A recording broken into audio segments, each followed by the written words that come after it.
शब्द देते की हा जो कोण सातवा आहे ना तो कृष्णांदळे आहे कुठे, असंच गायब झाला हवामध्ये, कुठे गेला? तुम्ही मला पाणी आणा त्यांच्यासाठी, पाणी द्या. कृष्ण आंधळे गेला कुठे, असा कसा गायब झाला? तुम्ही मला सांगता तुम्ही ट्रॅक करू शकत नाही?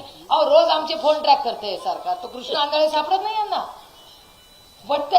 कुणाला पटतं इथे की कृष्ण आंधळे सापडू शकत नाही? मला सांगा, असं शक्य तरी आहे का?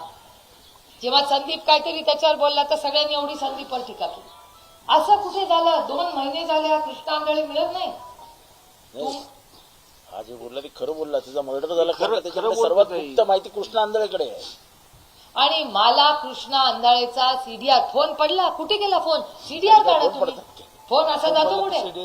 आम्हाला सीडीआर पाहिजे. कृष्ण आंधळे आणि प्रत्येक जे 7 लोक अटक झाले त्यांचा सीडीआर हा फोनचा मिळालाच पाहिजे. आणि याच्यासाठी आपण सगळे मिळून लढा लढू. आणि त्याचा तुम्हाला काय बोलायचं? एसपीचे सीडीआर काढा, डीवायएसपी आणि एसपीचे सीडीआर पहिले म्हणजे जेव्हा मर्डर झाला त्याच्या आधी आणि त्या आवाजा कंपनीच्या मध्ये एसपीचे आणि सगळ्यांचे सीडीआर काढा, डीवायएसपीचे सीडीआर काढा. आणि ताईंनी ज्याचे हेऊ दिली की प्रशासनानं, ताई तुम्हाला आठवत असेल की शीना बोरा नावाचं एक प्रकरण झालं होतं. आतापर्यंत महाराष्ट्रामध्ये जेवढी खून प्रकरणं झाली ती पब्लिक मध्ये गेली. पोलीस हे बघतं की 1 दिवसाआड पत्रकार परिषद घेऊन झालेली चौकशी महाराष्ट्रासमोर ठेवते. मग ह्या खून खटल्यामध्ये एकदाही पोलीस प्रशासनाने आजपर्यंत पत्रकार परिषद घेऊन ही अशी चौकशी झाली आहे का सांगितलं नाही? कारण या सगळ्या गोष्टी त्यांना लपवून ठेवायच्या आहेत. आणि म्हणून मी परत तुमच्याकडे मागणी करतो की जी ज्युडिशियल इन्क्वायरी होणार आहे, तुम्ही जे म्हणालात ना की आपण त्याला न्याय देऊ, त्याला तो ज्याला मारला कोयता मारला, तो काय बोलत होता? तो फिल्म बघत होता, व्हिडिओ बघत होता, अटक कशी झाली, कोणाला अटक झाली, तर मागण्यावर त्याला कोयता मारला. ह्या सगळ्यांना जोपर्यंत ज्युडिशियल इन्क्वायरीच्या परव्ह्यू मध्ये घेत नाही, त्याच्या म्हणजे कक्षेत घेत नाही ज्युडिशियल इन्क्वायरीच्या, तर काहीच नाही मिळणार आहे. लोकच तो रामकृष्ण बांगरची फॅमिली घाबरत होती माझ्याशी बोलायला. नाही नंतर बोलतो इतकी दहशत निर्माण करून ठेवली आहे. त्याच्यामुळे मला वाटतं ईडीचा केस राहिला, आपण जे मागणी केली आहे की ह्या देशामध्ये खंडणी हा मोठा गुन्हा आहे. मनमोहन सिंग साहेब काँग्रेसचं जेव्हा सरकार होतं ना, तेव्हा त्या काळामध्ये ईडी, आता ईडी तर सगळ्यांनाच माहिती आहे, पोराला ईडी माहिती आहे राज्यात आता. आणि ईडी खंडणी मागणं म्हणजे तो गुन्हा आहे या देशामध्ये, त्याला ईडी लागते. मला प्रश्न विचारतोय, त्या वाल्मिक कराडला तो जर खंडणी मागत होते ना सगळे, मग त्यांना आधी अटक कशी नाही झाली? त्यांना ईडी का नाही लागली? हा प्रश्नाचं उत्तर सरकारला द्यावं लागेल ना. कधी तुम्ही म्हणलं जून महिन्यात पहिला मागितलं ना खंडणी, मे महिन्यात खंडणी मागली. जर मे महिन्यात पहिल्यांदा खंडणी मागली तर त्या काळातच मे महिन्यामध्येच त्यांना लागायला पाहिजे होतं ईडी आणि सीबीआयची. का नाही लागली तेव्हा?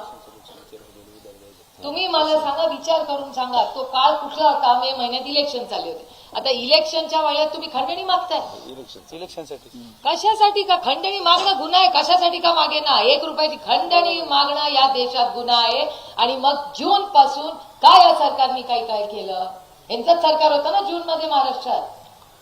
अवधा नावाची कंपनीने जेव्हा खंडणी केली तो एफआयआर झाला, का नाही तेव्हा त्यांना काय ईडी आणि सीबीआय तेव्हाच का नाही लागली? कारण का भीतीच नाही वर्दीची राहिलेली या जिल्ह्यामध्ये.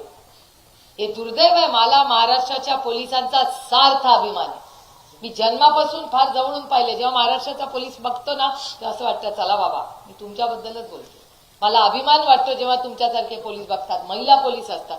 आम्हाला सार्थ, आमची कॉलर टाईट होते की अरे आपला महाराष्ट्राचा पोलीस आहे, वर्दी घालावी तर महाराष्ट्राच्या पोलिसांनी घालावी. दिल्लीमध्ये जेव्हा त्यांना अवॉर्ड मिळतो तेव्हा आमची टाईट होते कॉलर, एकदम आपल्या महाराष्ट्राच्या अधिकाऱ्याला बक्षीस मिळालं. पण बीडमध्ये काय चाललंय? आणि हे म्हणतात ते खरं की बीडची बदनामी होते. लोक साहजिक आहे, मलाही वाईट वाटलं. अतिशय सुसंस्कृत जिल्हा आहे. काय झालंय? या 5 लोक क्रांतिकारी, बरोबर आहे तुमच्या अगदी, अंबेजोगाई, या देशामधले सगळे सुशिक्षित लोक आवर्जून येतात. बीडचा सार्थ अभिमान आम्हाला सगळ्यांना आहे. आणि ह्या बीडचा बदनामी करायचं पाप या 5, 10, 25 लोकांनी केलेलं आहे. तुम्ही सगळे सुसंस्कृत आणि चांगलेच आहात. तुम्ही सुसंस्कृत आहात म्हणून ते तुम्हाला दम देतात. आता ही लढाई मी तर म्हणीन तुम्ही महिलांनी हातात घेतली पाहिजे. घ्या एक लाटणं, आणि आला ना असला कोणी आंधळे तर घ्या लाटणं आणि ठोकून टाळा असा मी आग्रह करते. काय लावलंय आमचं? आमच्या घरातले कर्त्या पुरुषांवर तुम्ही असे हल्ले करणार? ये नाही चले. महाराष्ट्रात आम्ही हे सहन करणार नाही. आणि माझी पुन्हा खूप विनम्र विनंती आहे तुम्हाला की तुम्ही अन्नत्याग प्लीज करू नका. तुम्ही गाव फार दुःखातून गेले, तुमचं कुटुंब दुःखातून गेलं. वेळ पडली तर आम्ही सगळे अन्नत्याग करू, पण तुम्ही करू नका अशी माझी विनंती. त्याच्यामुळे मी मनापासून जे झालं त्याच्याबद्दल मनापासून दिलगिरी व्यक्त करते. माझ्याकडे शब्द नाहीये खरं तर काय बोलणार तुमच्याकडे. आणि जे काही झालं हे अतिशय दुर्दैवी झालं, पण आम्ही जोपर्यंत तुमच्या कुटुंबाला न्याय मिळत नाही तोपर्यंत आम्ही कोणीही स्वस्थ बसणार नाही. फाशी ज्या दिवशी होईल त्या दिवशी आपली जबाबदारी पण संपणार नाही, कारण खाली लेकरांची जबाबदारी आज आपल्याला. पण तुम्ही एक आदर्श म्हणून उभे राहा, तुमच्या बरोबर आम्ही उभे आणि आमच्या कुटुंबातलेच लोक आहेत. माझं नाव नाही घेतलं मला काही फरक पडत नाही. मी लढणारच माणूस मला काही याच्यात दुसरी गोष्ट माझी स्पष्ट अजूनही काय बोलते, लाडकी बहीण योजनेचं अध्यक्षपद आजही त्यांच्याकडे आहे. एसडीएम सांगतायत की ज्या दिवशी म्हणजे ते इन्फोर्स मध्ये अगोदरच्या सरकारमध्ये होतं तर ते गेलं. मी स्वतः विचारलं एसडीएम तर ते नाहीये, आता रनिंग नाहीये असं त्यांनी मला सांगितलं. लिहून घ्या त्यांच्याकडून, लिहून मागून घ्या, मागणी करून घ्या. मला थोडीशी सुस्पष्टता याच्यात अशी करायची आहे की मी जेव्हा पहिलं भाषण केलं तेव्हा सांगितलं होतं की ही माणुसकीची हत्या आहे. खरंच आहे. इतक्या अमानवी पद्धतीने एखाद्याला मारणं हे माणुसकीला शोभणार नाही. त्यामुळे उभा महाराष्ट्र जो उभा राहिला माझ्यासकट तो माणुसकीच्या नात्याने उभा राहिला की हे नाही चालू. तेव्हा मी उभा राहिलो तेव्हा माझी जात तुम्हाला माहिती, मी वंजारी विरुद्ध लढा नव्हता कधी. हा मानवी मनातली जी विकृती आहे त्याच्या विरुद्धची लढाई आम्ही लढत होतो. जे बाबासाहेबांनी सांगितले की अन्याय अत्याचाराविरुद्ध तुम्ही उभं राहिलं पाहिजे, आम्ही उभे राहिलो. याला कुठेही वंजारी मराठा असा स्पर्श नाही.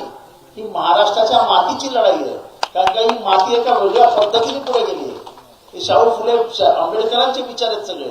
त्यामुळे जातीपातीचा स्पर्श न देता आपल्याला वाल्मिक कराड हा वंजारी समाजाचा चेहरा होऊ शकत नाही. गेल्या मागच्या 3 वर्षामध्ये 40 आयएस ऑफिसर तयार केले वंजारी समाजाने. ते चेहरे आहेत आमचे. हा कसला चेहरा मारायला? ते हे असले काही चेहरे होत नाही.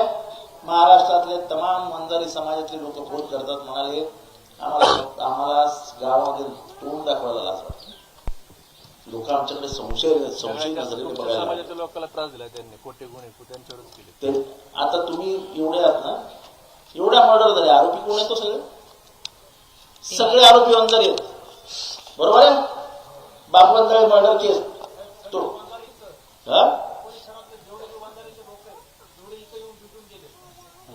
तेच तुम्हाला सांगतो. तर त्याला माझी स्पष्टता ही आहे की ही माणुसकीची हत्या झाली आहे आणि त्याच्या विरुद्ध आपल्याला लढायचं आहे आणि ताकदीने सर्व समाजाने एकत्र येऊन लढायचं.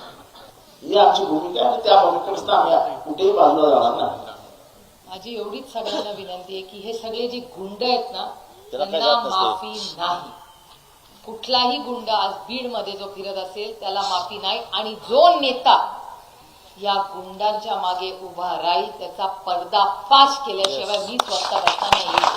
ये नहीं चलेगा. ये गंदी राजनीति आज के बाद महाराष्ट्र में नहीं चलेगी. कोणी असू दे तुम्हाला, कोणीही, हे नाही चलेगा. कारण का ह्या सगळ्या वाल्मिक कराड टाईप लोकांच्या मागे कोणीतरी शक्ती आहे. त्या शक्तीशिवाय हे होणार नाही. कोणाच्या जीवावर धनंजय मुंडे शक्ती कोणी का असे ना, कोणी त्याची इन्क्वायरी झाली पाहिजे.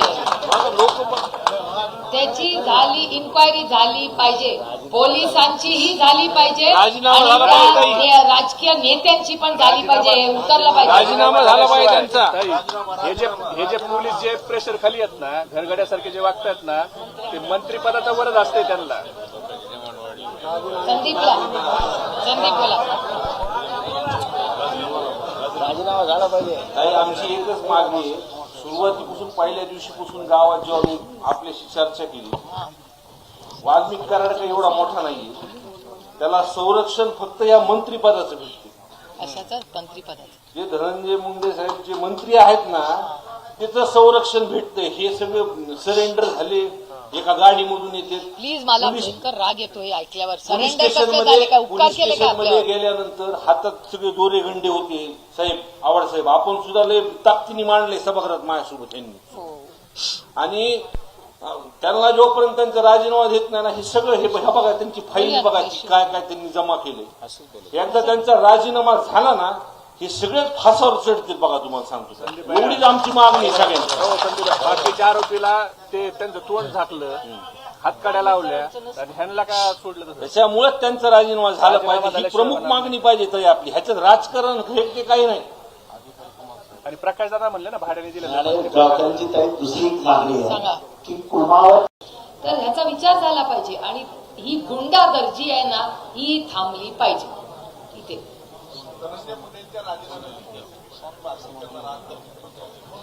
मी तुम्हाला